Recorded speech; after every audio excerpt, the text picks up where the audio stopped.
When the nation speaks, the roundtable listen, Tuesday and Thursday, 10 p.m. Join the conversation that matter the most, live, unfiltered, unapologetic, with local voices and international minds. The roundtable dive deep into today's toughest questions in society, politics, culture. Nothing is off limits. Your voice, your questions, your platform. Live on Wiz TV, featuring top panelists, Mr. Samuel Abu, Mr. Hamed Fofana, Mr. Cyrus Gray, Mr. Jai Blamo, and your host, William McGill. Heated debate, eye-opening truths, and real impact. Tune in to the Roundtable every Tuesday and Thursday, only on Wiz TV Live. The Roundtable, where every voice counts. When the nation speaks, the Roundtable listen, Tuesday and Thursday, 10 p.m. Join the conversation that matter the most, live, unfiltered, unapologetic, with local voices and international minds. The Roundtable dive deep into today's toughest questions in society, politics, culture. Nothing is off limits. Your voice, your questions, your platform. Live on Wiz TV, featuring top panelists, Mr. Samuel Abu, Mr. Hamed Fofana, Mr. Cyrus Gray, Mr. Jai Blamo, and your host, William McGill. Heated debate, eye-opening truths, and real impact. Tune in to the Roundtable every Tuesday and Thursday, only on Wiz TV Live. The Roundtable, where every voice counts. When the nation speaks, the Roundtable listen, Tuesday and Thursday, 10 p.m. Join the conversation that matter the most, live, unfiltered, unapologetic, with local voice. I want to hear. You got press people here? Yes, Your Honor. What I want to say, I want the press people to get it clear. But it's all over, people are calling me everywhere. Few weeks ago, I recommended some maestros to the president. Most of them were law school graduates, and few of them were not law school graduates. Among the maestros is my son. Basic. He just completed second year law school, just entered a third year. The president of Liberia appointed these people. I received a letter from Honor, capacity as a president, that the president has appointed non-lawyer as a secondary magistrate and associate magistrate, and that was wrong, and that they wanted to intervene, advise the president. Next on Facebook, I saw the press release issue. But I say I appointed his son, who is not a lawyer, as a secondary magistrate. And the judge. So I got friends all what they were, everybody called, what. I said, well, thank God. I'm going to where her honor is. First and foremost, the law, the constitution of the country gave power to the president to appoint all presidential appointees. He doesn't have to get advice from anybody. But when it comes to the judiciary, you appoint the chief justice, associate justice, judges, magistrates, and associate magistrates. But when it comes to magistrates, the law says the secondary magistrate shall be a graduate of law school. So if the president appoints anybody who is not a graduate of law school, I, as a chief justice, will respectfully go to him and say, Mr. President, they want you in error. They just require law school graduate. But when it comes to associate magistrate, there is nothing in the law. The law is absolutely silent. And you must know as lawyer that what the law does not give, it holds. Meaning that the president of Liberia has authority to appoint anybody as an associate magistrate. And the lady sent to me, I don't see one person that the president appointed as secondary magistrate who is not a lawyer. But the 4 or 5 persons who were appointed as associate magistrate who are not a lawyer, that's what they put it. My son needs a second. My son is aged, he's a Liberian, he is in law school, and I nominated to the president, and the president sees fit to appoint him. I do not see anything wrong with that, madam. Your Honor, I didn't see anything wrong with that. The president is not wrong. He has not violated the law, so I cannot intervene, I cannot advise. Besides that, we still got maestro who are not even high school graduates who are still on judicial payroll. The fact that we decided we train college graduates to be associate maestro because we cannot afford to get lawyer now, they not take the power from the president to appoint associate maestro. And since the law did not say that he must be a law school graduate, he has the authority to do so. That's my interpretation of the law. That's my interpretation of the law. Besides that, appointing law school students as associate magistrate have precedent in this country. I've practiced law for 27 years now, and I saw it and see it going on. So the president was not wrong in appointing my son. More besides, as I said, my son is a librarian entitled to the job. If the question is why Bessie is a chief justice and his son is also serving the government, then I will just refer you to yourself. They say one who lives in a glass house cannot trust you, right? Is it so? If you show one finger to somebody, four is showing to you. You are a resident judge. Your husband, Councillor Aaron Baglin, is Assistant Minister of Taxation. His brother, Senator Baglin, is a member of the Good Governance Commission. So if you say Bessie something, I say, then you resign.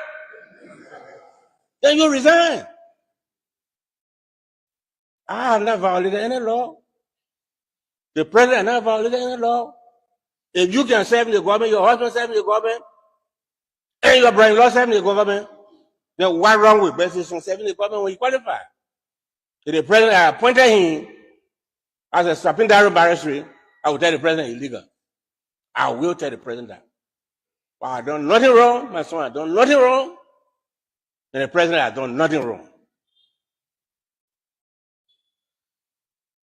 I want to let the honor and the trial judges to know that I have done nothing wrong.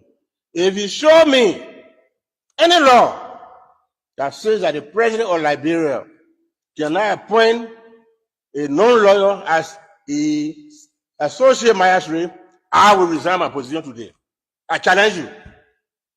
If the trial judges show me any law that says the president of Liberia cannot appoint an associate magistrate who is not a lawyer, I will resign the job I'm doing. Now, you show him now, I will resign before I leave from here. I know what the law is. It is unfortunate that judges who are supposed to be interpreting law will not understand this elementary principle interpretation and try to make statements that will undermine the reform that I started to introduce in the judiciary.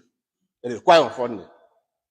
That is the reason why my administration will ensure that judges are trained continuously so that they can know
Mr. President. So, Mr. President, I'm Warriors Himpan, and report for Warriors Himpan, and I report for Denis Liberia.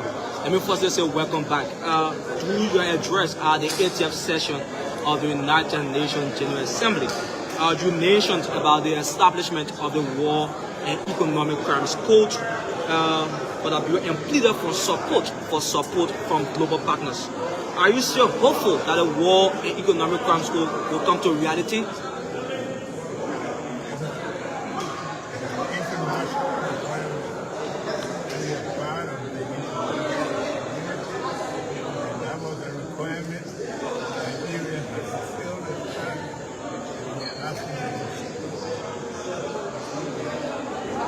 Welcome back, Mr. President. Good to see you. My name is Desmond Williams, and I report for Democracy Watch newspaper. Mr. President, while addressing the United Nations General Assembly 80th section, you said Liberia has been elected on the Security Council as a non-permanent member, but you also said the seat is for Africa. Do you care to bring us up to speed in terms of when you say the seat is for Africa, what do you mean by that, Mr. President?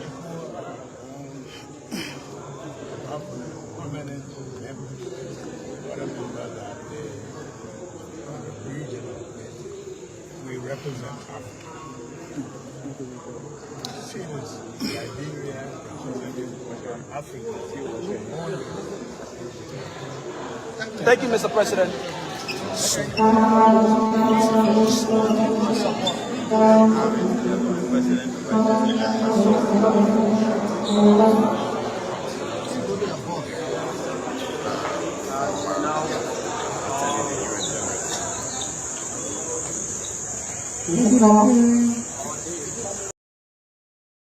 The scam, listening to this, especially those of you that are into education.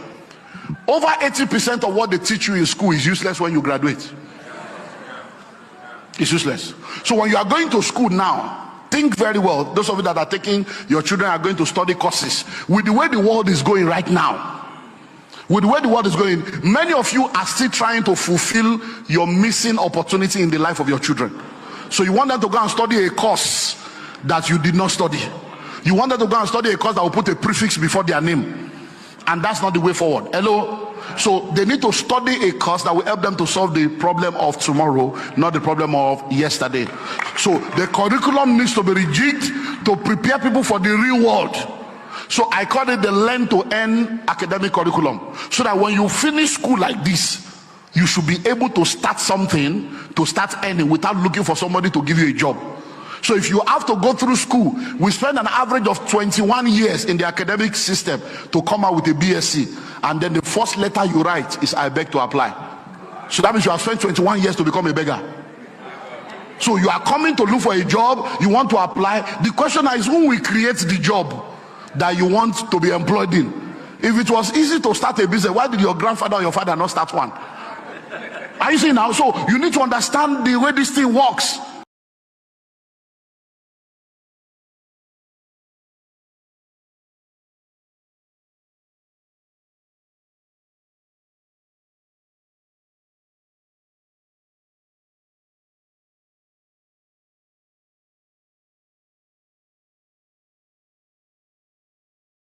You saw the other day, They were charging someone because they tested to apply to a buster. They charged him and gave him a ticket. What kind of control is this? What kind of control is this? I stopped. He doesn't even have a license. Don't even ask him. He don't have it. I challenge that. He don't have a license. He don't have a license. He said the car does not have tech. I said, look, I'm Representative Cole. We come from a serious political fight. I have my tech. But a lot of times people tell us, they even hit my car in the street. So I went for a meeting that was tech down in the car. And I put the tech there. He said, pull over. I said, Representative Cole. He said, no, you're not going nowhere. You are under arrest. You arrest lawmaker because you say no technical style. When I introduce myself to you, is this the country we're running? If Gregor Coma is starting here in a vehicle and you identify as Gregor Coma, you're starting no technical style. There are cars here applauding. I am above Gregor Coma. You're not above nobody. I am above. You're not nobody. You're not above the law. So you hear what he's saying? But you're not above the law. You're above the law? You're not above nobody. You can never be above the law. What are you talking? You You're above the service. Why are you talking? You come here and make noise. Everybody else.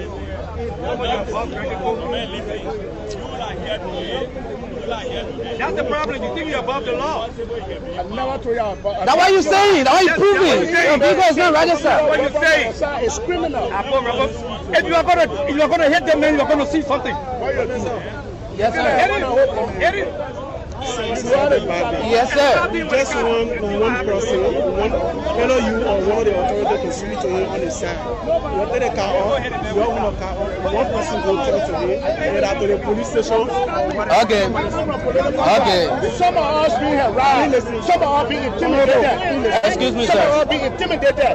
Some of the other day the car got a mag on it, or no car hit my car. Honorable, I was inside. Please listen. So it's my security. You stop me, I introduce myself.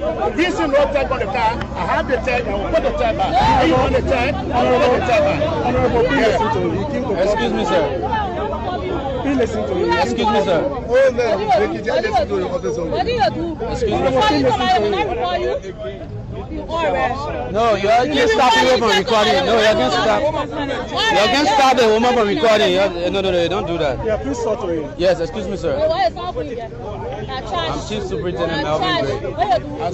What you do? Chief Superintendent of Police. Sir, you permit your driver to adhere to the police instructions given his driver license. You will talk to your driver to I adhere. wouldn't today if the police had an intention to respect me as Of course we do. You don't. You want us to talk to the On what operator. grounds?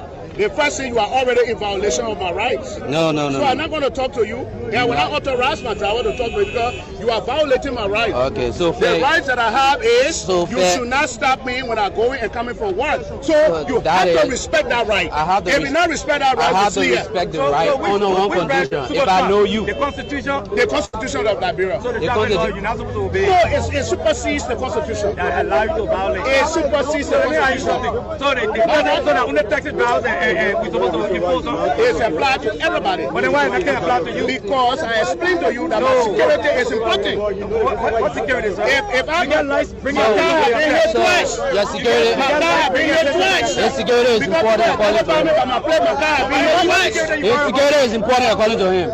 So who do you allow to provide you security? Who do you consider? Who do you consider to provide you They security? may asking me who do I allow to protect me, right? Who do you All in the country consider? were Who do you here. consider? Luther Collins hands almost got broken by police at the Capitol building.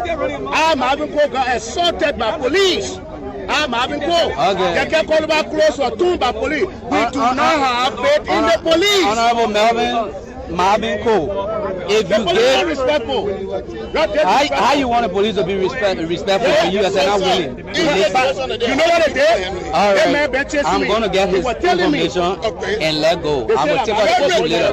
But if he's willing to talk to me, but now he's saying he's not willing. So how am I supposed to leave here if I don't know? You first got to recognize that the Constitution that you protect, you uphold, says going to work, coming from work, at all times, At all times. should not be stopped. Marvin Cole The should not law be says stopped. there are three reasons you can stop it. If you're not Breach breaching of the the peace, peace, yes. treason, and first degree felony. Are these not one of those? So how am I supposed to know who? No, they tell about How am I supposed to know who? I introduce myself to you. No. The first thing, if you have your vehicle plate, So where are we? come on now. The first thing, if you have your vehicle plate, if you have your vehicle plate mounted on this car, who will want to stop you? They man not hire it. They people are paying for that. Picking them here. They man holding on you go. Nobody holding gun. You know. You're not So going if you stop, the law you're not also going to work. says, and that the law that you made, You're not going to the Are you making Constitution it, of not this him? Republic, You're not going to work, the sir. Constitution of this Republic says, going and coming from work, I cannot be arrested. Okay. You understand that? But it don't mean you so need why you to arresting me disrespect for? the law. This is They seem very law say when you breach the peace. They see law say when you breach the peace. Yeah, I did not breach You no did. peace. Because we stop you. What is it? You You did. stopped me at this stop and I You did not. introduced You did myself. not. We were not You listening to instructed you. the operator to move. I'll arrest the car. No, but I can't have all I will the arrest the people. car. You cannot. Okay. not. Then you must try to stop it. Nobody can arrest me. Nobody arresting your car, but we're telling you to do the right thing. That's it. Mount the plate on it. You, Get up on the. Hey, Diva, get my key. I'll get you that. Come and arrest it. Get my key. but it will not go now, brother. Hey, Karen, stand down. Stand down. If you don't want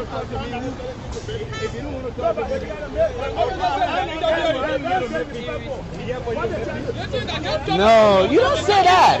It's wrong. You can't be doing this.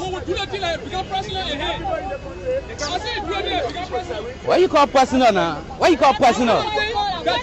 Why would somebody want to stop a lawmaker who having a plate on the car identified? Why would somebody want to stop it?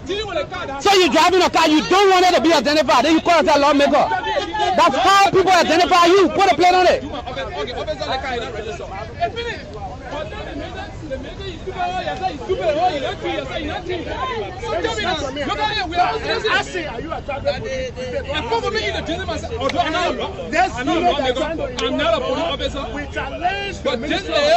You and who may we?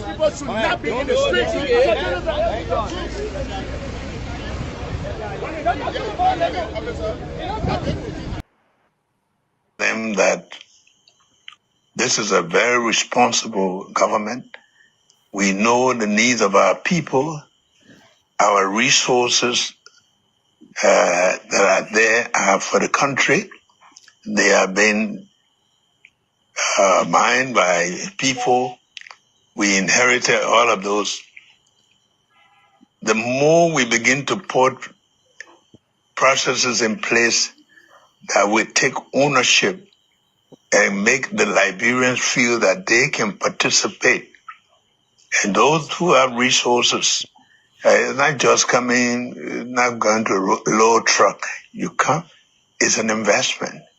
We want to make them know that the opportunities are there for them to invest. And that's what we have to do. And when we say opportunities are there, we have to put the mechanism in place to give them the opportunity to invest. I like to see, now like we talk, you go to different countries, small rescue puppets, those apologists, those rescue surrogates, those miscreants, those rescue multi-banks and charlatans who were insulting people. Oh, yes, and some of them, they are in economic destitution, paralysis, and enigma. So-called experts in the country, that's a contradiction.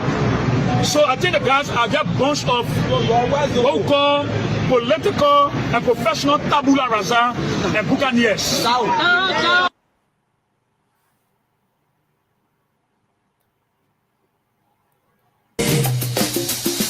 Hey yo, excuse me, Mr. Journalist.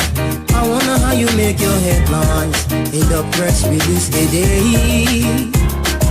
Although I read the news every day, but I'm really still getting confused now, and I just wanna. Let me say a pleasant good evening and welcome to the round table. Some presidents. Today is the last day in the month of September 2025, and we'd like to say welcome to this Founder Month presentation of the round table. My name is William McGill, and together we are here to bring you all of what you deserve. Let me say good evening to you, and thanks for always following us on the program.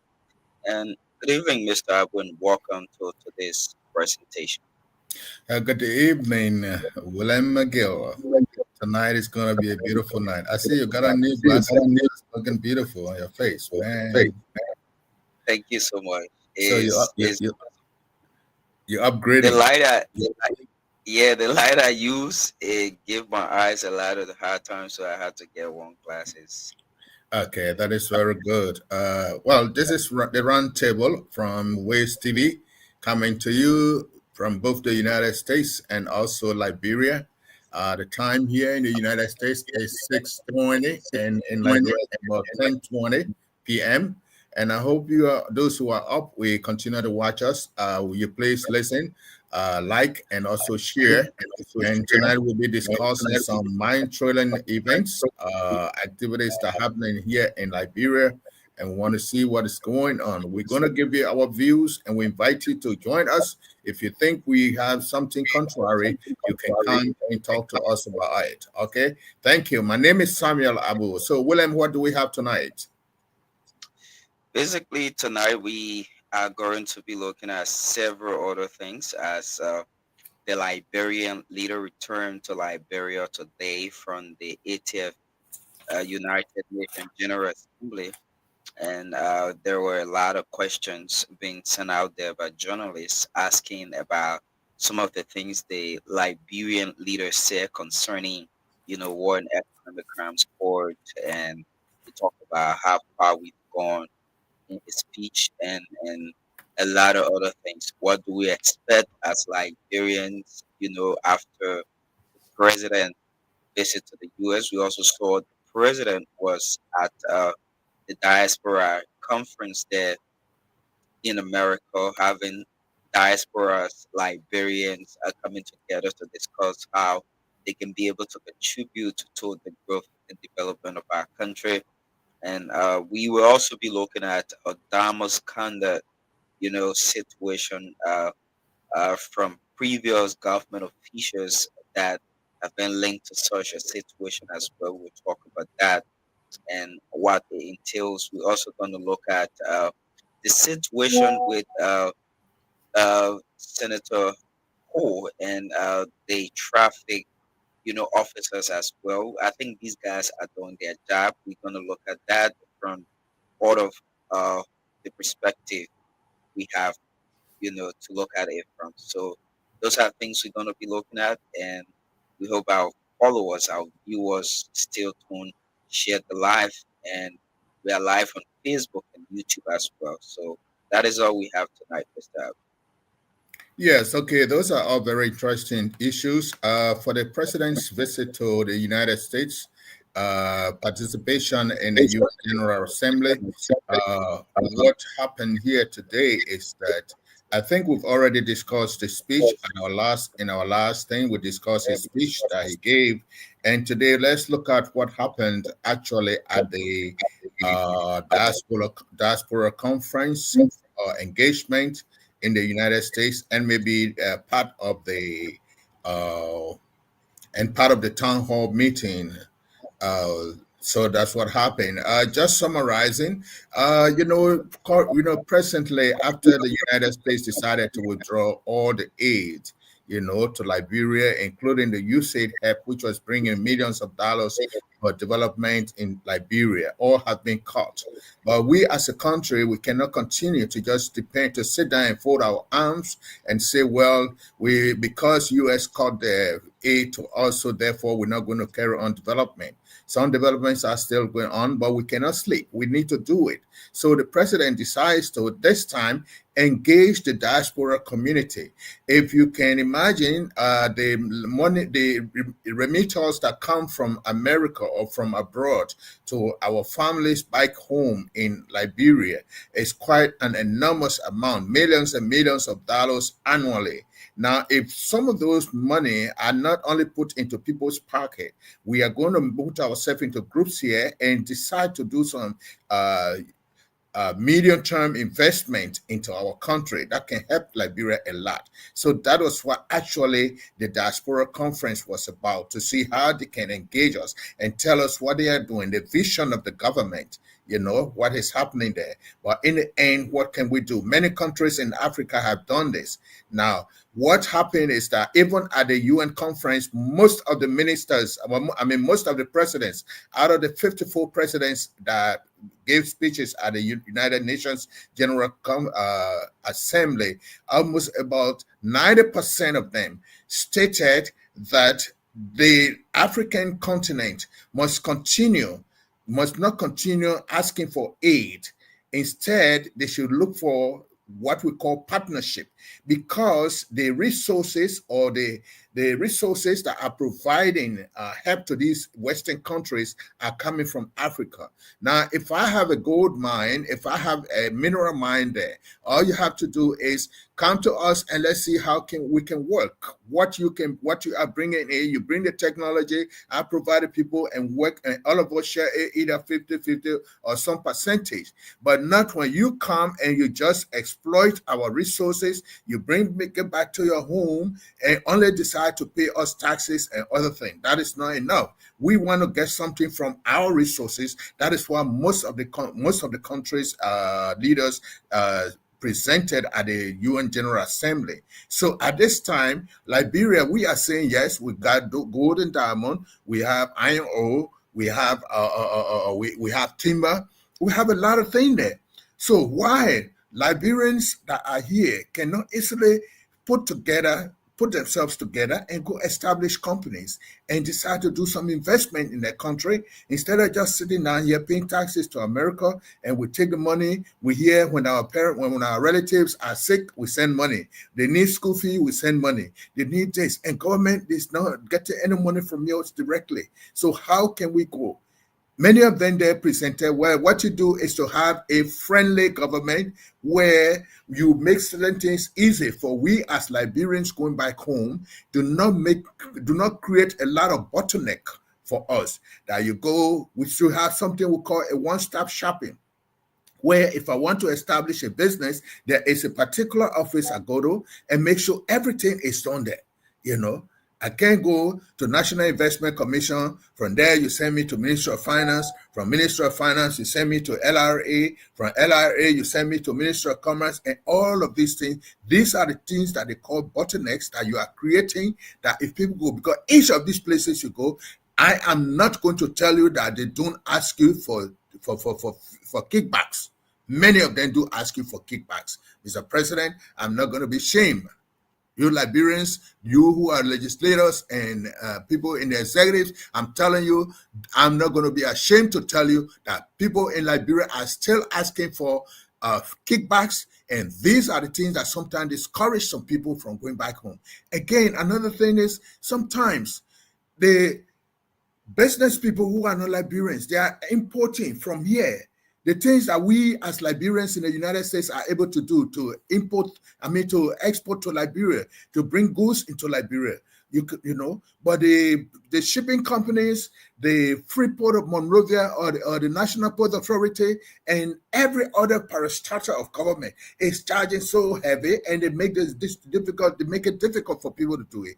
Yet every time they can, it used to be 1 month to process it. Now it is 7 days. Does it have to be 7 days? Let me be the one responsible to make it 7 days.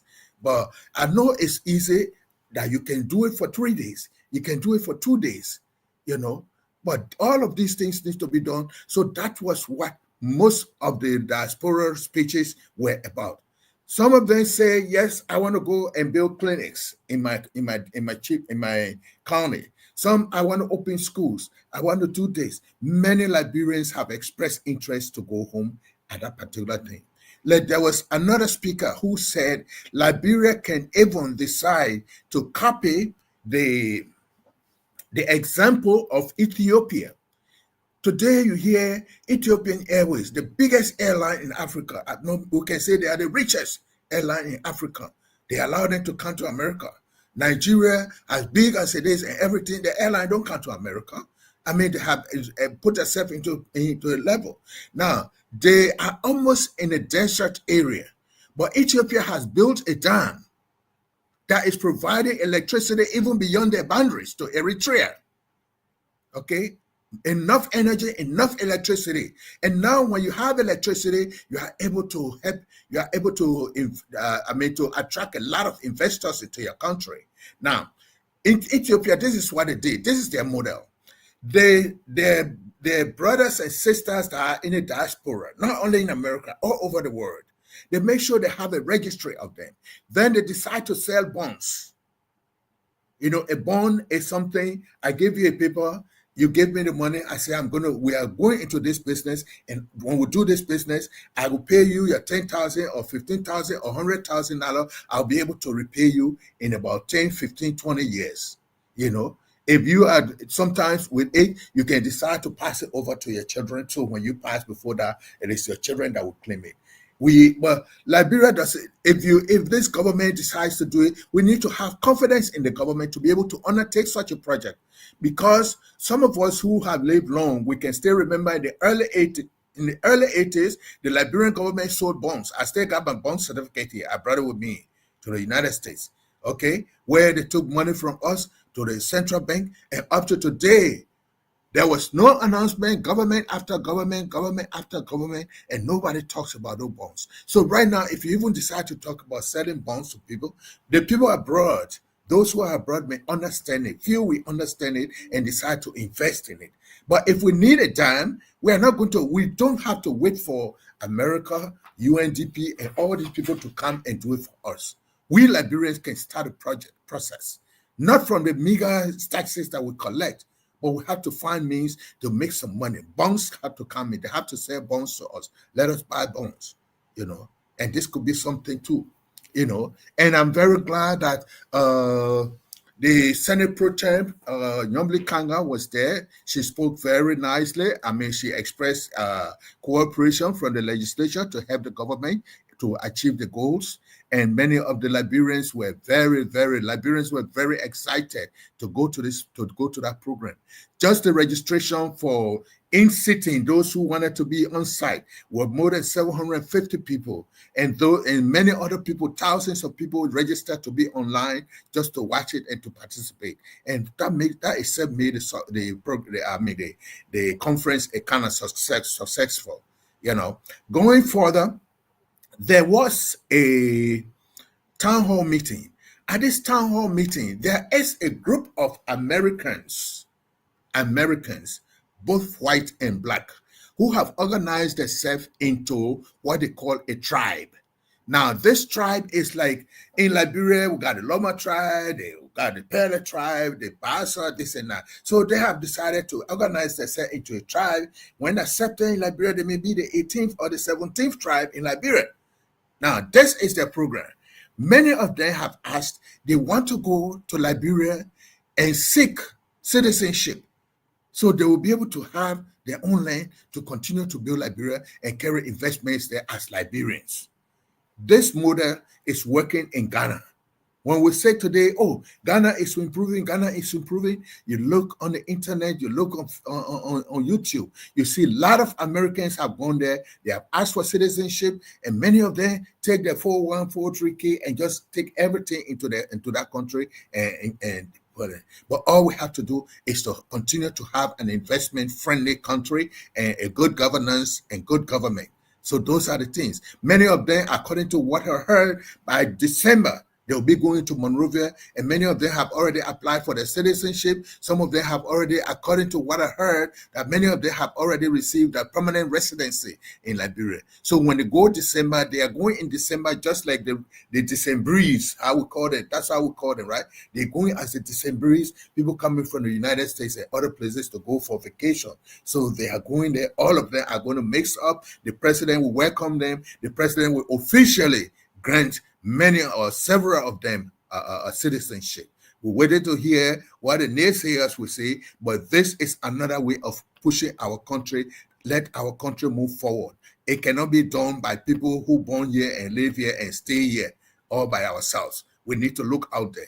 If America doesn't want to bring any money more, because the Senate, the U.S. Congress is not going to approve anything about it for any spending, and it's going to remain like this until almost in January before something begins to happen. Now, there is a county in the state of Maryland, they call PG County, Prince George's County. One of the council members there is a Liberian woman. Okay, she was the one who organized or provided the space for the town hall meeting, and she spoke really well as a Liberian. What she has done is that she has spoken to the congressman from that state that in January next year, a trade delegation is going to leave from that county or from the state of Maryland to go to Liberia, and they are establishing what we call a state-country relationship. A state-country relationship is something that you and myself become friendly, and we share technology, we share ideas, we have exchange of everything, trade, students, and other things. So the University of Liberia is also going to have a university relationship with the University of Maryland, where they can send teachers for training, professors for training, where students can come for training, where professors from the University of Maryland can go there and do teaching, maybe for 1 semester, 2 semesters. But all of these have to be once there is a peaceful environment and once there is a friendly environment too. Sometimes people feel that when we are having protests and other things, so that means the place is not peaceful. No, even America is peaceful, yet we have protests in America. you know, but it's the matter of how we look at protests and other things. So these are all the good things that President Boakai came and they have been able to discuss, and he come back to Monrovia. Do you have any clip there of what he said today after he arrived? Yeah, I do have it. Let me Let's play a little bit. Let them hear what the president said. Yeah. There is where's the white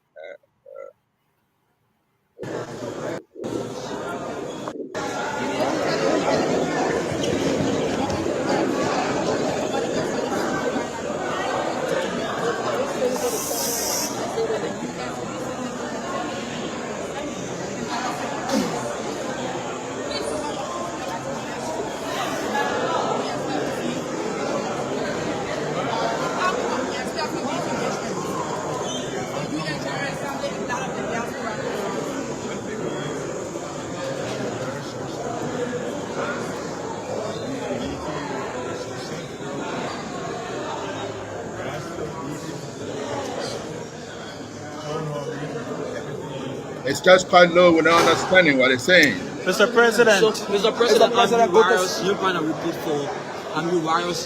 I report for DNS Liberia. Let me first say welcome back. Through your address at the 80th session of the United Nations General Assembly, you mentioned about the establishment of the War and Economic Crimes Code, and pleaded for support from global partners.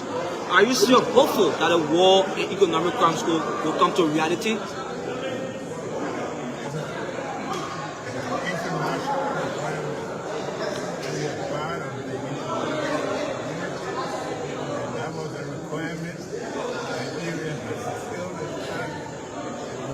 The clip is very, very low. Do you have anything from the church? At the church? Let me try to get out quickly. Okay. Just about what the president wanted to say. Some journalists did ask a question. Many of them do not follow up, but they rush to go when the president is coming. They want to be part of the fries. They want to reach there. I'm a journalist myself. We all did that. But you have to be able to do it professionally and understand that that's the president. The first person who opened the conversation, the person was very, very low. Can you imagine the president has to be straining himself to hear them? You know, you have to be able to be very loud and audible, because you are not only talking for yourself. If those media institutions, if you do not have the appropriate people to assign to this kind to assign to the presidency, I don't think you should do it. We are not saying that people cannot go there to learn, but if they are learning, going there to the president, they have to be able to be to be audible and ask very sensible questions. Okay, some of the questions, I heard a question. Somebody said that the president was asking for a commitment of money for war crime code. No, he did not. I listened to it vividly, and he did not ask for money for the war crime code. He did report that in pursuit of democratic principles, he has established, the country has established a war crime code, you know, based on the recommendation of the Truth and Reconciliation Commission. He was not asking for money, okay? All he needs is a support, not financial support, okay? It's left with the government to decide how they get money to support this thing. Because a lot of things have gone, there are many other places they have sent, but that was not the platform the president asked for that for money. You see, so sometimes we have to be very smart, because, you know, even though we want to improve journalism in Liberia, we should be able to consider that sometimes the questions we ask are really going to help our people who are listening. You know, I did listen to that. You know, now there was only chance for 2 or 3 questions. What did they do? The least people were the one who asked the question. Questions that sounded like somebody told them, ask them this question, ask him this question. There was no question that they made up their mind, because when you going to meet the presidency, make sure that you already have a question made up, or an idea that you want to ask a question on, because you only give it one opportunity to do it. One opportunity. Sometimes you only ask one question. There are only one space for or time for one question, you know. So many of them will leave from there. We had breaking. Oh, the press secretary did not allow us to ask the question. They did it because your first question did not hit the nail. If they ask a very good question from the beginning, the president will take his time to explain it. But sometimes the president has come after 8-9 hours of flight, sitting in one place. He comes back, get down. You want him to stay in there, then you ask him, how was the trip? Why you expect the president to tell you how was the trip? He will tell you, all right, it's all right. No. Hit him on what happened there. Okay, what do we expect after your visit? Instead of saying, how was your trip? You know, he will have the time to summarize some of the things that will happen right after his visit. But do you have the church ready?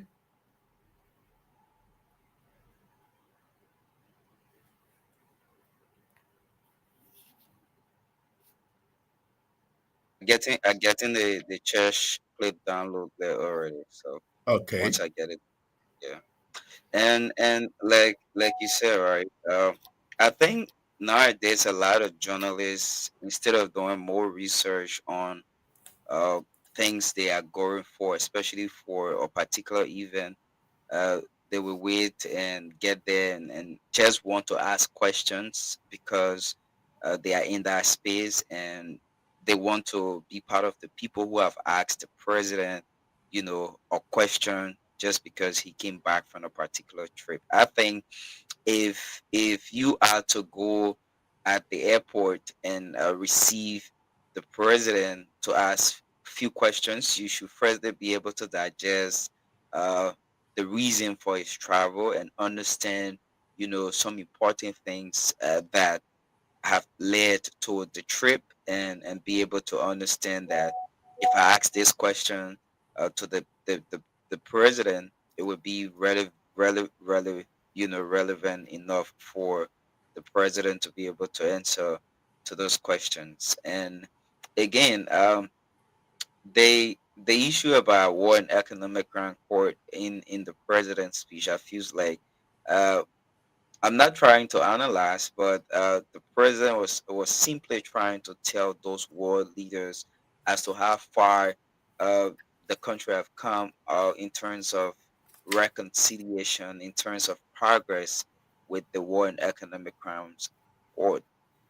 This is something that back in some years we all cried that we wanted, you know, the war and economic crimes court in Liberia, because people who have committed certain crimes against, you know, certain people during the course of the Civil War needed to pay, needed to pay, you know, whatever price they had, and including officials of government who have taken, you know, huge sum of money, you know, to get reach of government and whatever, they should also be prosecuted, because stealing laymen that go out there and steal from somebody in the community, and somebody that is out there that have gone to, you know, do something different. Once you commit a crime, you should be able to go and bear the full weight of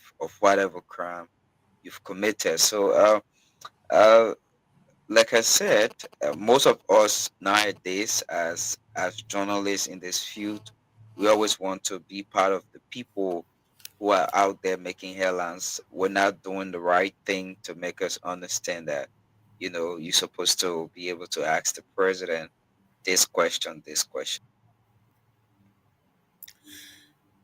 Yes, but as we say this normally, going to the presidency is not all about the flair of saying, oh, I'm reporting from the presidency. That's not about it. But what are you doing tangible there? What are you doing that is of integrity and credibility to your institution and to you as a human being? Oh, I reported from the executive mansion for 5 years. Yes, you reported 5 years. What was one question that you asked that people will always remember? It was this guy who asked the president this question, you know, because your business is two types of journalists. First, some people want to get information so that they can disseminate the information, and others, they already know, everybody know, then they will decide to act like they are doing public relations. Of course, we do have the public relation groups that are there who will be explaining exactly. Sometimes some of them, just to ask one question, they want to summarize the whole thing. We know you went to the UNGA, you gave a speech, you talk about this, we talk about that, you talk about this before they can spend all that time, and they say, my question is. So those are things that, I mean, sometimes we as journalists, we must be careful. Time is very important, especially at that time when the president has just jumped off the plane and he's walking to go to his car. Every little opportunity that you get, you must ask a question that will make the president, that will have to make the president stop to answer you, you know. But when you come, oh, Mr. President, thank you for coming by. How was your trip? They don't tell you all right. Tell you all right. So you see, wait. You asking some of the questions, because what the questions that you ask, sometimes he wasn't thinking about it. Those are the questions that will make a bullet point for his opening speech, either at the church, at the welcoming program. Those are the things he will talk about, because the president is going to take, sometimes he speaks verbatim, you know. It's very extemporaneous, and we understand it. But people must understand that the president may not remember everything. But ask him what happened in Washington, D.C. How do we come to get, what are you bringing back, you know? So let's see, what did the president say really at the church? He said, what happened? Yeah, the clip is very, very, let me see if I can send the link and get it downloaded from this side. Okay, you still, we'll come back to that. We'll come back to that clip. But still, for those who are just joining us, actually in Washington, D.C., we say the president came to New York, where we have the UNGA. He had other side activities, met some other people. I understand he met a prince from the Middle East, and they discussed bilateral cooperation between Liberia and that country. And at the same time, we understand later the diaspora engagement, which has been scheduled for a very long time, which was highly anticipated. And most of the time, most Liberians, it becomes an opportunity for them to go to tell the people, Mr. President, my name is Joe Blow. I have a master's degree in eating. I have a master's degree in eating. I have a PhD in something else. They flow showcase themselves and tell you what they want to do in Liberia. You know, I remember at the time of Ellen Johnson, she would just say, well, you come home, you know, you go home. You know, but the thing is, everybody turned out, many of them came with business proposals. But that particular thing is to connect the Liberian government with the diaspora, with their counterparts, or with their citizens in the diaspora. Somebody said, oh, and we have an absentee voting, you know, which is like out of country voting. That is those who are outside the country to have their opportunity to vote. But then it has its own thing. Are we going to vote for people? Because when it happens, people are going to leave from here and also going to contest. Now they are not going to contest as somebody who lives in Liberia. They're contesting because they how we call it, the living, the time or the consistent stay in Liberia law will also be considered, because you're not just going to contest for a position when you really don't live in Liberia. So to be able to do out-of-country voting and other things, there are many things that need to be done also. So that was one of the things that somebody can do. But it wasn't really, I'm still getting feedback. It wasn't really at a center stand, but people, the government's own interest is, at this time, when we want to move away from aid, you know, so that we can become partners in progress with our U.S. counterparts or with our diaspora counterparts, how can we get you people to come? All the money you send during the year, if it were going into a single place or few places, they could establish big businesses. There could be big investments in Liberia, you know, coordinated well. But then, if everybody is sending money to their village, to their school, to the things, sometimes things remain the same and everything is not really realized that people are sending money, you know. So they are asking, since the USAID say they are going, Can we look for a new strategy to develop our country? This is why we have come to you people now. We need you people in the area of energy, in the area of commerce, and different areas. We want you people to come in and help. That was the main focus of that conference. But they've been able to establish that lead. And before the conference, some people came in. You can't see Americans. They line them up, almost about 20, 25 of them. They got more people. They say they are establishing their own tribe. I don't know whether the tribe will have a language, So they want to go to Liberia. They want to own land. They want to stay there. They want to establish there, I don't know how the exchange is going to be, because people still want to leave from Liberia and come here. And other people who got a home here, they want to go to Liberia. So can you imagine this? Your home is attractive to somebody, and you don't want to stay there. You want to come here. Your home is attractive. The American people say they want to go there, And we did not start it. It happened in Ghana. It happened in Sierra Leone, All we're saying is that these people go, some of them got huge sum of money here, big investments. They are able to talk to their friends here, because if they are on the ground there in Liberia, their friends may trust them, and more people will go, and they will want to establish businesses there. We just got to start looking at our laws, not to create bottlenecks for these people. One stop shop. So you have the clip. So let's hear what the president said after he got back. Okay, so let me get this quickly, what the president said.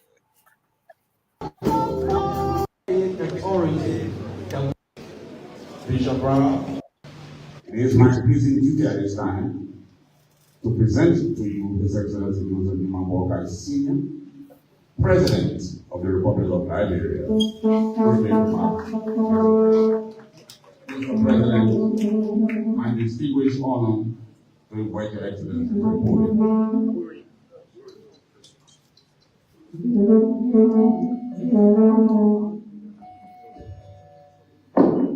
Good evening.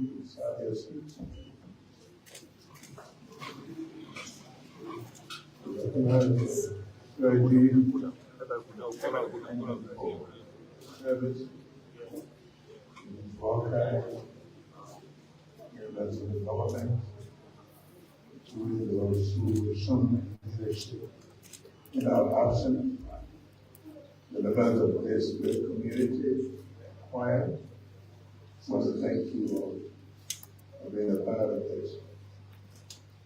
I want to thank God for our safe trip, safe travel to the United States.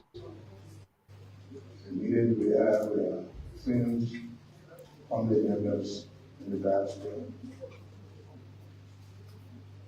It is important to know that there's a God and that He is responsible for all we do.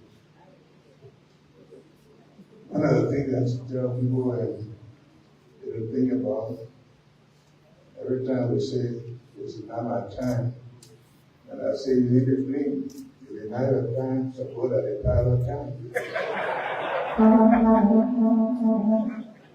And you eat it.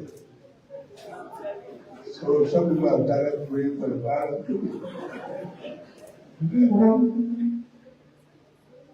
But God is with the world, the nations, that portion of the country that He gave, that's yours. No matter what you wish for other people, that's your country. Nobody expects to leave their country, leave their villages, to just go except for a reason. So the same way we left our villages in the urban area, we also left to go to other countries. And no matter what you do, that portion of the land that God gave you, that's your country. That's the only place nobody can just take you out. So Liberia is our country. The United Nations is agreement of people to say, look, although we have our separate countries, but there are things we have in common. Humanity. There are laws. We share water. We share the atmosphere. So we have to get together to understand that even though we live alone and in our separate countries, we have to meet to discuss issues that affect us as human beings. And we are privileged as a small country that we're part of the founding of this agreement. And it has existed for 80 years.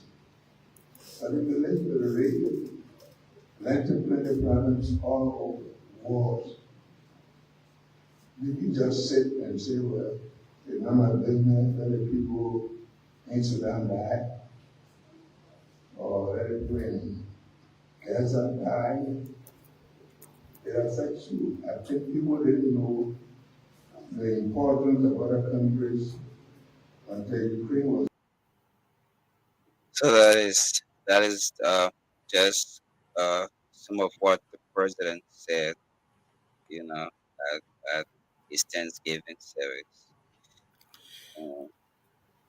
Well, it's good that the president is back. He's healthy. I think while in the United States, maybe I think they took care of his health, and you can see how vibrant and young again he's looking. And I think he has a very good team that he's working with. In his absence, many new appointments were made, including the recommendation of few new judges, and also I think it was in his absence that Mr. Sam Steve Queer was also nominated as the Minister of State. Now we have many new things happening. So he has come back, and all we have to say is that Liberians must gear up. We have to get ready to help them. We just started. People are already talking about 2029. We're in 2025. So everybody, we know this government's time will end after 6 years. But at the same time, we know that after some time, if we all can work together, it's the matter of having Liberia. It's Liberians helping themselves. And at the same time, the president, I know we have so many qualified Liberians, but he still needs to look and look and look to be able to pick out the best of the crops. I think it should be going beyond partisan business at this time and look at Liberians as they are, those who are ready to work. Because I can definitely tell you, not everybody who is qualified is ready to work with this government or work in this government. But we still believe that the president will have to make some difference. He will have to make the changes. Any edge that is becoming rough needs to be made smooth. Ministers and appointees that are not performing, they need to be taken care of. And I want to commend, even in his absence, he put under control the situation of the allegation of that deputy minister or that deputy minister for rape. The president took he took the action, and until today, we don't hear about it. Now the pressure is no longer directly from the community to the police. It's left with the police to do their work and turn it over and they turn it over to the justice system. But we still believe that many things need to be happening. And in December, we look forward to the new tribe coming.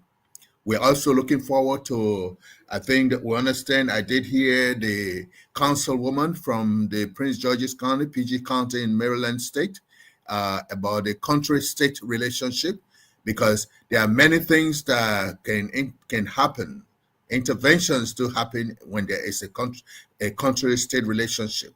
It used to be city-to-city relationship, but now many cities, sometimes when administrations change, some of the people who come into the new administration do not pursue some of these agreements.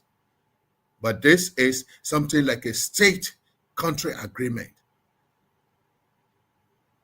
The Port of Maryland, where most of the containers that come over there from America come from the state of Maryland and state of New Jersey, the port of New Jersey and the Port of Maryland. That's where most of them come from.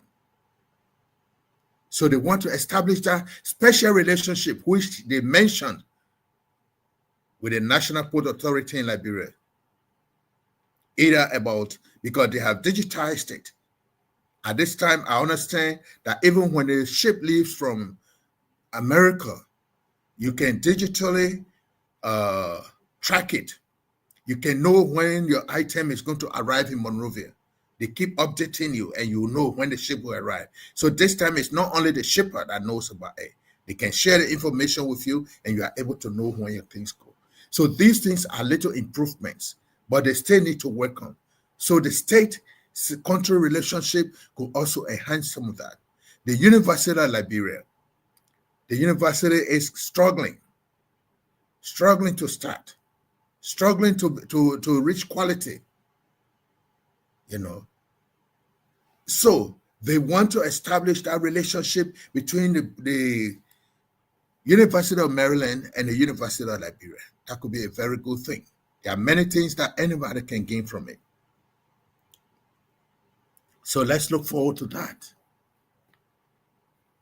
One hurdle they will come over is if they want to establish some big project and say, oh, they want to sell bonds.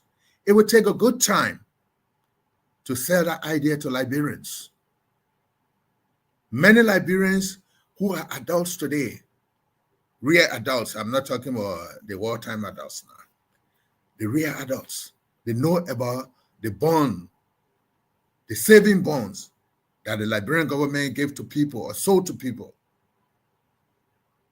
And we never talked about it again. Even after the war, it has not been mentioned. So when you are talking about saving bonds, it needs to be something that you really, really need to have a PR to be able to convince the people about it. Since they cut it of the aid through USAID from the United States, Liberians can decide to start investment in their country. And one condition should be that some of the bottlenecks must be removed. Let us have a one-stop shopping. I go to one agency and they are responsible to do this, do this, do this. Everything, they do it at one place. That would be very good. Because if I go to one ministry that is in Cinco, they send me to another ministry in Painesville. From there, I got to come back to town for another ministry just to be able to register one business in 1 day time. Sometimes it takes me 1 or 2 weeks. So these things need to be taken care of. We really need to start talking about these. I went to Monrovia. The ministry or the agency I saw organized, and I saw it as a plus. I would still say it. The head of that agency came to the United States. I did tell him, I was in Monrovia, I didn't see you, but something happened at your agency that I really appreciated. That the Land Commission seems to be organized. I did everything in one office. Leave, go to probate court, leave from there, go to this place, how to call the place, Akai? No. But a lot of Liberians do not know that they don't even have land deeds at the Akai anymore. Everything is now under the Land Commission. You don't have to go to the archives to get your land deed. You go to the Land Commission and you get it from there. These are new things that are happening. You know. But then, many people come to the United States at the time things are not together in Liberia. Some of them came in the early 2000s, in the early 2010s. Today, many things have improved. But the idea that you had that you left from Liberia with, you come here and you keep that same idea. No, many things have changed. And sometimes some of our relatives and friends that are back home, you ask them for situation, many of them are not up to date with what is happening in that country. Certain things you want to happen in Liberia, they will tell you that thing will not work here. But when you are on the ground, it can work. When you go there, you see it working. Because they try to continue to make the thing look so difficult so that you cannot go there. They will remain there and be giving you all the information for the $100, $50, and the $25 that you send to them. But Liberia has to change. So I hope the visit of the president, after 3 weeks, I know a few new changes will come into Liberia. Thank you. Thank you so much for that discussion. And, now let's look at this video from Senator Moi. Not Moi, but Marvin Cole. And is that Marvin Cole? Moi, rather, Senator Prince Moi, right?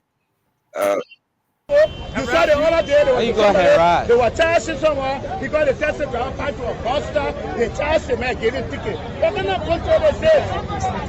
What kind of control is this?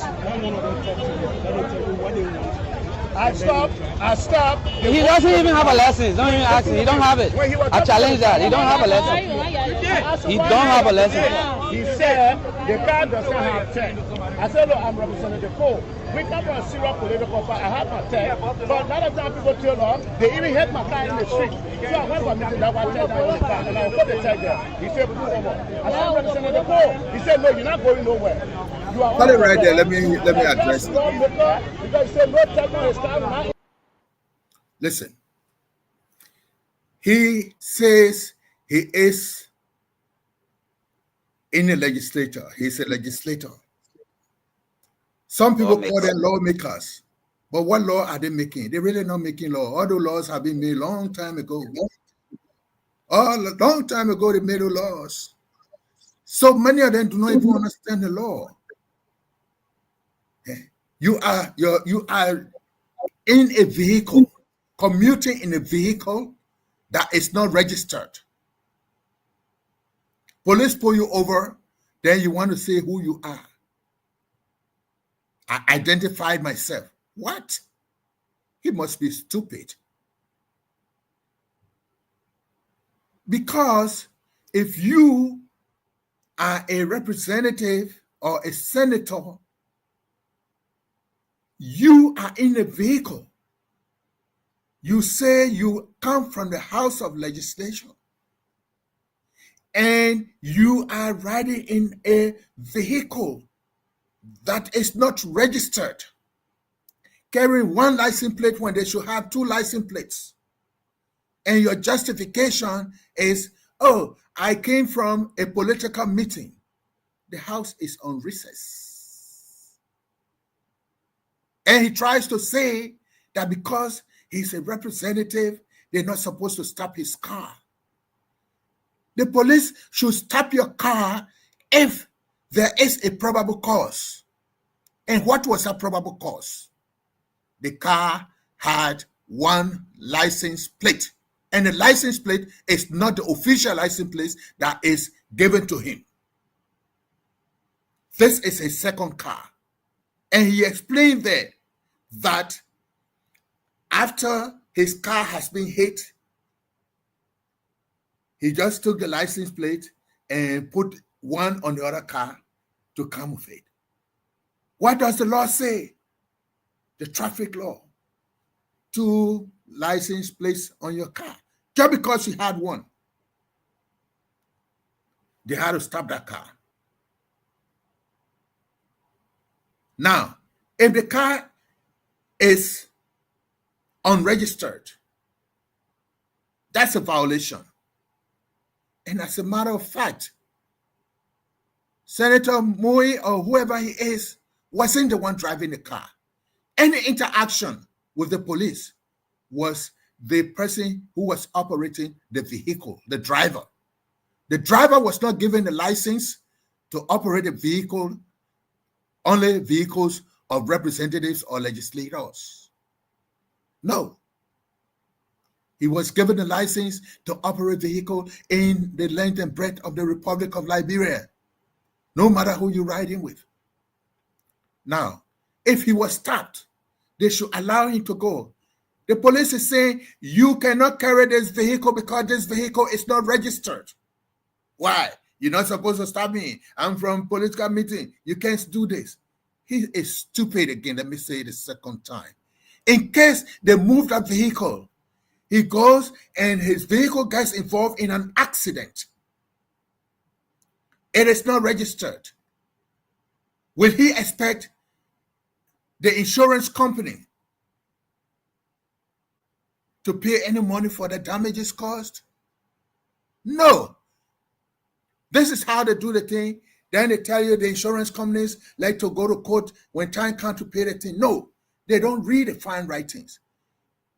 The insurance company will tell you to remain in line with the law. Your car must be registered. You must do everything to make sure you can't get in conflict with the traffic law. This is why they want your car to be registered before you move it. Your car to be insured before you even move it from point A to point B, whether that 3 feet you move it, that car must be insured because anything can happen. And then when you expect the insurance to pay for damages, you can't get it. Then you say the insurance companies are not good. No, they are good. They operate under the same law as the Republic of Liberia. He really erred. And he behaved very stupid. He behaved like an ignorant person. So is it a man a lawmaker? He's not a lawmaker. He made the laws there, and he did not learn the law. They are the one who misinterpret the law. Play again. Let everybody hear. I'm not just talking about him. Play the clip again. Let people hear. Is this the country we're running? If Gregory Coleman is spotted here in a vehicle and you identify as Gregory Coleman, you're serving no check on the car. There are cars here plotting in the Philippines and all of it. I am above Gregory Coleman. You're not above nobody. I am above. You're not nobody. You're not above the law. So you hear what he's saying? But you're not above the law. You're above the law? You're not above nobody. You can never be above the law. Why are you talking? You're above the service. Why are you talking? You come here and make noise. Everybody else. Quote him again, let me answer him. That's the problem. You think you're above the law. He is above Gregory Coleman. Just another stupid thing. Gregory Coleman is the chief law enforcer in our country, in Liberia. How can you be above him? How can you be above him? He says maybe because he thinks he's an elected official and Gregory Coleman is appointed by the president. They all have their distinct functions. They have their distinct functions. They can cooperate, but they do not allow them to run into conflict. But that is what he's doing. He's embarrassing Gregory Coleman. You know, he is above the law. That's what he says. He cannot. He's not even above Gregory Coleman. Gregory Coleman can arrest him. Mr. Abu, this is not the first time for lawmakers or a lawmaker to be involved into traffic situation like this. Of recent, few months back, we saw a similar situation where a representative vehicle, was trying to dodge the traffic and around Bamuma, until he crossed in front one citizen vehicle as well, and the individual said he couldn't move his car for that particular person to pass because they should be able to follow the law, and it turned out to be another thing. So, do you actually think that these guys feel like they should make use of, or they are making use of their titles as lawmakers to violate, the rules and the laws that govern, the traffic, the country as a whole? I still believe it is ignorance of the law. Because if they put you there and give you the title of lawmaker, you should be able to even learn the other laws that you met there. So you'll be able to enforce it, or you'll be able to interpret it to people.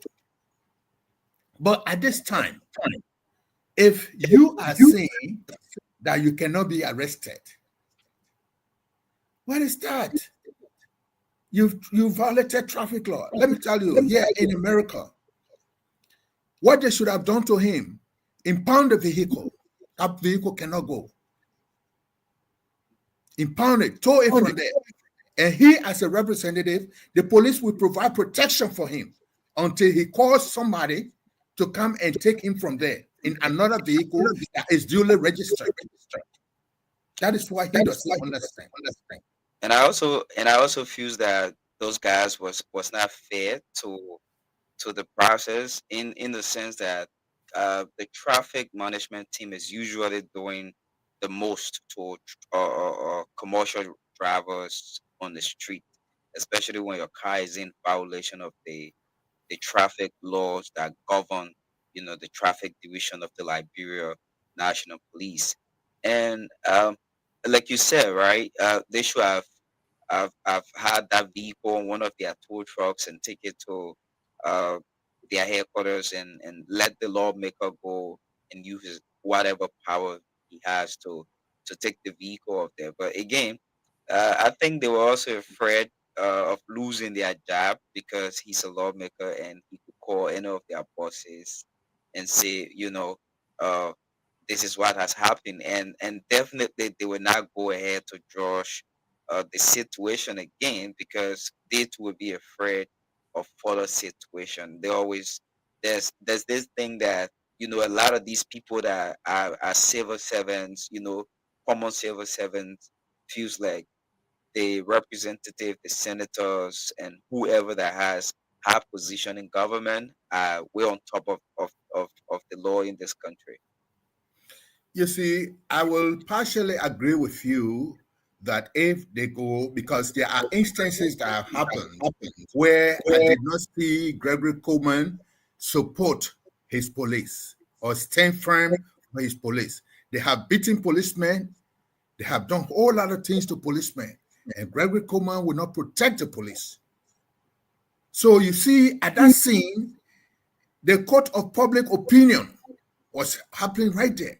And sometimes we say the court of public opinion, many of them can be saying some things very sensible. But because it's in a crowd, nobody called them there, they will do it.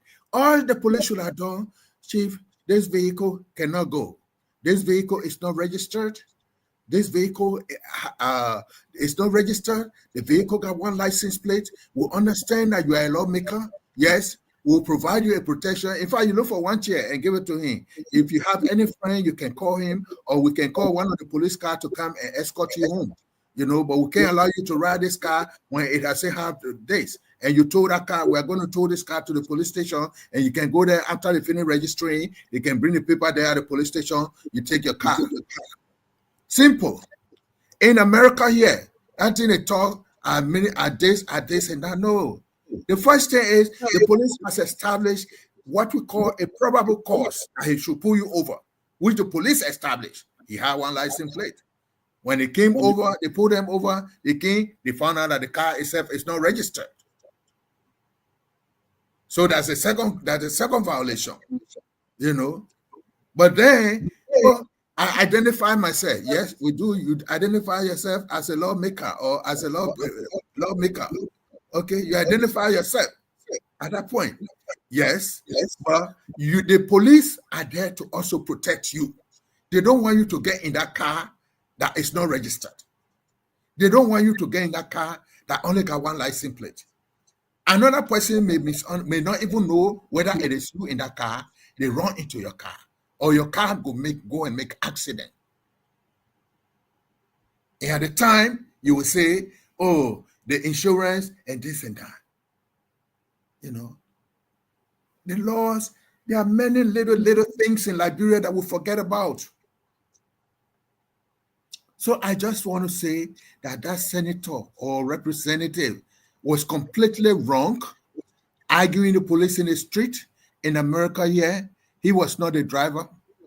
The driver was the one who was operating a vehicle that is not registered. The driver was the one who had a vehicle with only one license plate when there should be two license plates. The driver was the one that they were dealing with. And he wanted to use his power, because when they even wanted to arrest the driver, no, they can't arrest the driver. But the driver was in violation. I know if they had even decided to give him ticket, he would tell that driver not to pay that ticket. Yeah, well, You know, not he in would North not let- Carolina. yeah. How do we want Liberia to change? How do we want Liberia to change? We're not ready to accept the changes we want. We cannot. This gone weekend, I was at a program where somebody who wants to be president of Liberia, they said the program was starting 6 o'clock. They didn't start until 9 o'clock. And I voiced it out to them. How do you expect to change Liberia when a simple thing like time, you don't respect it? And you know you have come here to America where we go to work on time, we do things on time here. The time you took when you told us 6 o'clock, you have already violated the rights of other people. People would have been to other things. They decided to come to sit to listen to you. And you never came on time. Oh, I'm sorry. I said, no, that sorry is for me. What about the larger Liberia? What about the larger people after I put my video on who were waiting to hear you, and we waited almost 2 hours, you did not come? And you still stand here and tell people we can change Liberia? No, we don't change Liberia from the top. You change it from the bottom. So I still feel that senator was very, very, very wrong. He refused to cooperate. The driver, no matter what happened, that driver should still be given his ticket. He's a representative for Bond County. Yes, I know. That is the same man who said he built clinics and other things to some towns way in the place there. They had no road to. But he thought nobody would go there. And people went there, they never found a thing. And one time, I don't know if you still remember the story. That was almost about 4 or 5 years ago. You know, those are money eaters. They call themselves representatives. In the last region. Yeah, that same man. But we don't blame them. We blame the electorates. When time comes, they carry a bag of rice for them, then they vote the people. They leave competent people and vote for these people who carry rice. Then they say, oh, what has this person done for us? What have they done for you? Give them the opportunity. You will see what they can do. But we are still giving opportunity to less and half-baked people. Why will you be insulting the police? Then he says, oh, the people did, the police did this to him, they beat him, they did this to other people at the Capitol building. Yes, because you people fail to follow instruction. It's because you feel that you are better than the police. No, in America, the police is the chief. You can be representative. You violate the law. The first thing he tells you to turn around. And the worst thing to do is to want to argue. By the time you want to argue, you see 5, 10, 6, 10 police cars will come. They can't stay meet you arguing. Right there. Because to put you under control is to handcuff you. They handcuff you first. Then we're ready to talk. You identify yourself. Because for us here, your driver license is the one they ask for. Your driver license is what they ask for. They don't ask you for the ID card you got, your driver license. The driver license doesn't tell us, say, you representative, you senator, you this and that. Your driver license tells you that you are a driver and allowed and permitted to drive and operate a vehicle within the United States. But when they come, he is there and he will talk all of these things, not able to do anything. Let me leave Prince Moyo alone. Let's talk about this diamond business before we close, please.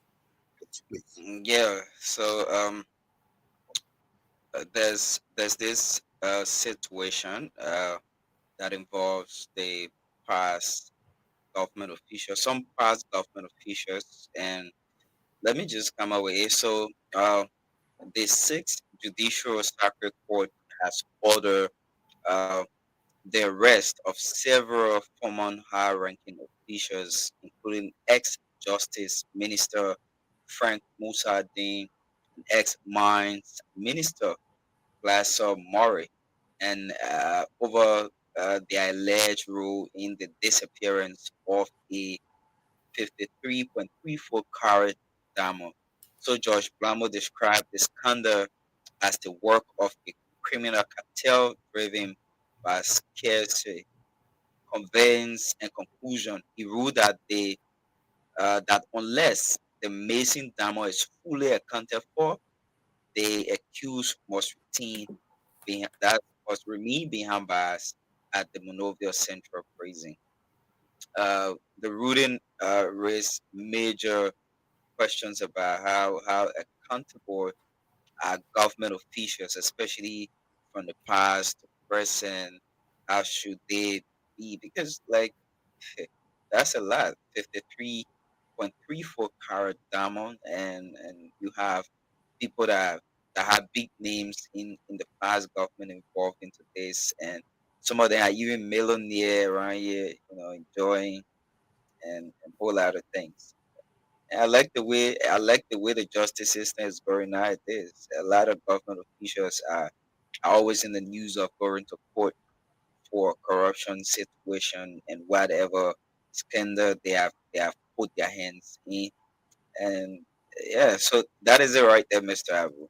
Many of them do not want to leave government because they want to continue doing their same miscreant and mischief things.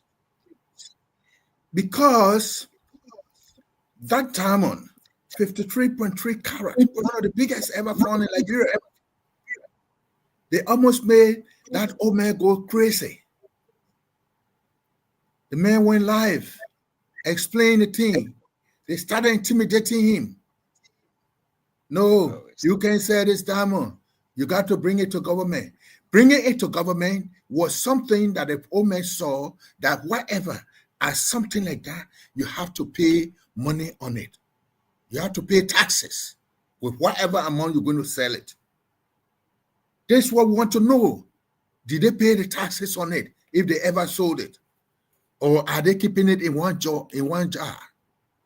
In America, yeah, when you win lottery, the lottery, I will play here, the Powerball, when you win it, they cut taxes from you because it's an income. You say somebody go win $1 million lottery, you don't get $1 million. You may get they may end up cutting maybe 6-10%. They will cut the federal tax from it, and at the same time they will cut the state tax. If possible, your county tax. They'll cut all these things. So you'll not be getting 1 million, you may be getting maybe about 600 something thousand or 700,000. The rest goes into government coffers. So few people just took it. They freed the man for it. Whether government got money out of it, government got anything, or the taxes that should have been paid on it went in the pocket of some people, that's what the law has said. This case reached to the Supreme Court, and the Supreme Court asked the Sixth Judiciary Court judge, investigate this diamond here. Let's know where the diamond went. A lot of people are listening. I saw some of the comments, pretty soon people will say you're trying to do witch hunt. It is not witch hunt. The people took the diamond. I didn't tell you they stole it. Wherever they get it, wherever they have it, let them bring it. Let the whole process start. We didn't say go back in the diamond pit. No, it is out already. But let it start. Let the owner be established. Let the owner be the one to deal with the government. The diamond brokers, all of them were involved. They all giving some false information, trying to intimidate the old man for that diamond.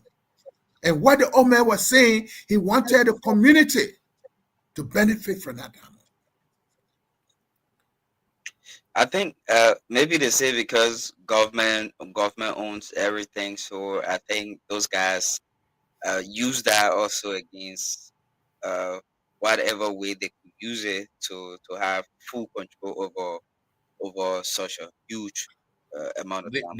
They normally misinterpret the law to people.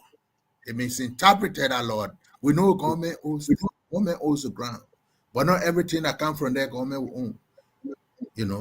But you have to let government know about it. That's what government is concerned about. Government will give you your own, and they take their taxes from it. That's how the ownership of government comes in. So minerals, they have to do something. I don't know if they are in the country, but just that it's a case. Most Liberians will say the case has started, yet we would need to how we call the thing. Some people, because as they heard a name yesterday, they have already started arranging for bond, so they can't put them in jail. Yeah, of course. They'll arrange for bonds. Well, yes. The former justice minister is there. Yes. Those people, Frank all Musa, of them masquerade around here. They say the rich people we know how to get in their riches. That's what is happening. All around here. Justin Morris. I feel these are people that should be able to uphold the rules of law. Instead, you're a former justice minister. You serve as justice minister. You should be able to understand how to deal with people in the right way, especially on the laws that would be very good and in the right way, like I said. So being in such a situation, in such a case, it just shows that I don't know how most people would definitely see government and misuse the powers that they would have in that period of time just to have some personal benefit for they and their families. Yes, they did that. Buffalo County, the area where they found the diamond, nothing happened there. The justice minister, behind that whole diamond thing went on up to today. While he was justice minister, he and his solicitor general could not even speak. The justice minister and the solicitor general, Serena Cephas, they were not on speaking terms. So he could not stop until he made sure that Serena Cephas were grounded. Until today, he's on sanction list. Jester Morris, or Murray, Jester Murray, Minister of Mines. They are the same people. Block 13. The Block 13 they talk about in the oil industry. Jester Murray, name is dead again. They made Liberian people look like fools. They go to school, they get this education. In order to help the people, they come to screw the people up. Diamond Broker Association, all of these people. Well, I think time has come with us, and we leave them. Maybe there will be more developments if they are arrested, so we can know what will happen. Yeah, so quickly before we go, there's a question coming in. It says, Julie Pewala says, in case the land is yours and you find a diamond, who owns it? The diamond is yours, but it has to be reported to government because it is the government that put value on it.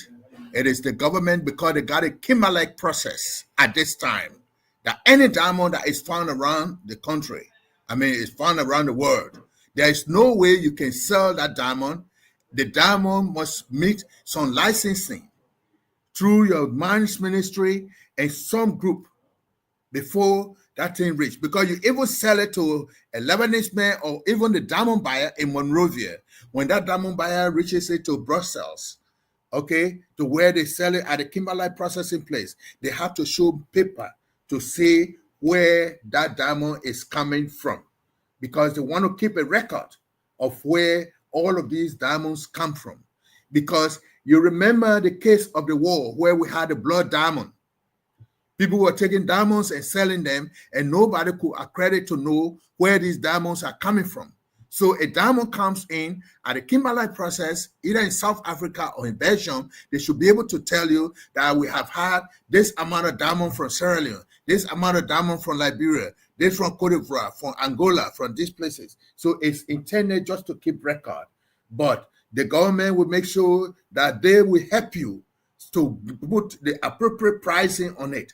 And in their pricing, you are going to pay taxes to government because that is an income. So, Ms. Julie Periwala, I think that should be able to answer your question. It is not a matter that government wants to take it from you. It is yours. But it must be able to be properly tracked. Government needs to protect you. You may decide somebody will dupe you about it, and then you run back to government. Government will say, we don't know about it. So you have to report it, especially as big as that is. So with all this, we're saying that Liberians should come out to help the government. Liberians in the diaspora, let's start thinking about how we can establish businesses in our country. At the University of Liberia, the Maryland University, the University of Maryland and the University of Liberia, the collaboration will be there. Every day we see SUP and the students protesting about this and this and this. Here is a university that they have availed to you so that we can see how we can cross-check some of those things that are not done at the university, and so that we can meet your demands that you are making. I hope the demand will not only be remove the president of the university, you remove the president of the university, you know, when all of you are not even qualified to be class prefect, you know. Beyond that, we also say, Liberians, let's open our arms to foreigners, especially people of Negro descent, who want to come to our country and want to ask for citizenship. We should have this, especially with the intent when they are coming to see whether they want to bring investment. Let's open our arms and let's see how we can have this. So this tribe group that presented themselves in Maryland, let's open up and see what they can do there. So we want to say thank you. We hope the program was okay. Thursday we'll be here with better topics, and those not finishing today. We want to say thank you for all of you who are watching. Julie Periwala, thank you for your question. Attorney Sheikh Balaze, you are on. We say thank you for watching. LeBron, thank you. Beatrice Zeze, and all of you who joined us today to participate and to listen to us. But those are our personal opinions, and that's how we think we can help the Liberian people in our own way. So we want to say thank you for being there. William, are you there?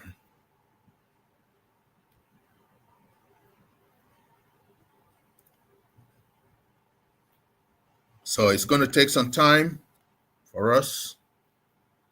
We believe in having this program every Tuesday and Thursday coming to you, 6 o'clock Eastern Standard Time, and also 10 o'clock GMT in Liberia. You always want you to come in with questions. We'll be able to answer your questions, and we'll be able to tell you. Sometimes we can be very hard on some people, like the story on the senator there or the representative, the legislator from Bond County, who feels that his vehicle must not be arrested because he's coming from work.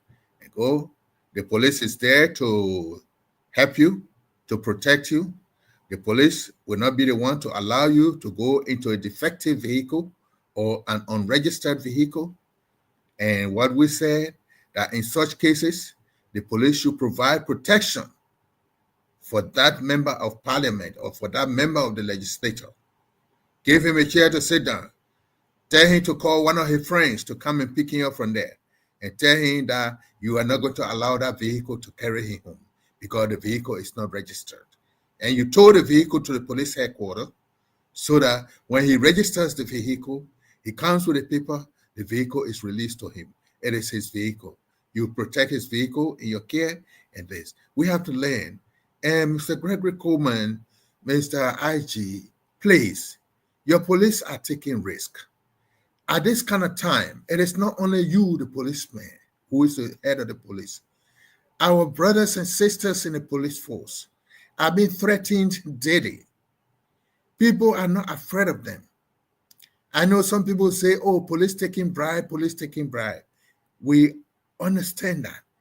It does happen. We are not saying it is not happening. But you cannot use that to be attacking them. You cannot use that to continue to violate the laws of our country simply because police taking bribe according to what they say, accusing police of taking bribe. Those are allegations, you know. So, Mr. Coleman, please protect your police. Protect them. They are giving you their lives to do these things. The country we live in, all the keke drivers, the motorbike riders, everybody is emotionally charged. So when it comes to the case in how they deal with police, you also got to be careful. Do not just suspend the police. Do not just dismiss the police. Let it be very glaring, you know. And sometimes some of them need to be sent back to the police academy to take refresher courses. Those could be things that you give instead of just suspending the man and telling him to go without pay. This is why today, if you decide to take a complete audit of the police, you'll find so many of them who will call themselves volunteer police because their name is not on the payroll. Or some of them were discharged and it was not done properly. They'll continue to wear the uniform. And those are the ones that usually running beyond the taxi driver for 150. Yeah, we know this. Do not allow this to happen. When a policeman does something like that, send him back to the police, send him back to the police academy. Let him do maybe 1 month of training in some particular thing. Like the situation with the lady, there was communication problem. She was saying something and the other man was saying, the man was not understanding it. And the action flared up emotions. So what do? Send the police to go do a refresher course on diversity. You got to understand that everybody is not the same, but people are different. And as long as we are different, our situations will be different and we have to live together and we have to understand one another. We don't have to understand the language, but diversity is very important. That is a course that people should do in the police force, in the different security forces. Because these are all the things that we use. Everybody see a taxi driver, they tell you, oh, that Mandingo man, because they grew up seeing only Mandingo people driving vehicles. Every truck driver they see is a Mandingo driver. You know, we have to understand naming people and using these brands of people. It means you are your situation, you are completely not correct with diversity. So thank you, William. Thank you so much for tonight. And want to say thank you for all of you listening out there. We hope things will continue and we'll be here on Thursday with more topics, and we look forward to meeting all of you. So thank you again. My name is Samuel Abu. I leave you now with my main host, William McGill. Thank you so much, Mr. Abu. And it has been a great presentation tonight as we conclude the month of September. And we'll be back here on Thursday, which will be the 2nd of October, where we will come and talk about more issues as it relates to Liberia and the progress of our country as a whole. Thanks to all of you for watching, for your comments, for your shares, and for your support as well. Until Thursday, we've been William McGill and as well as Mr. Samuel Abu giving you a fascinating presentation of the roundtable. Thanks to the management and staff of Wiz Online Television for affording us this opportunity. We talk again Thursday when we will be here to have another great discussion. Don't forget to like, follow, and invite your friends to follow Wiz TV on Facebook, on Instagram, on TikTok, and on YouTube.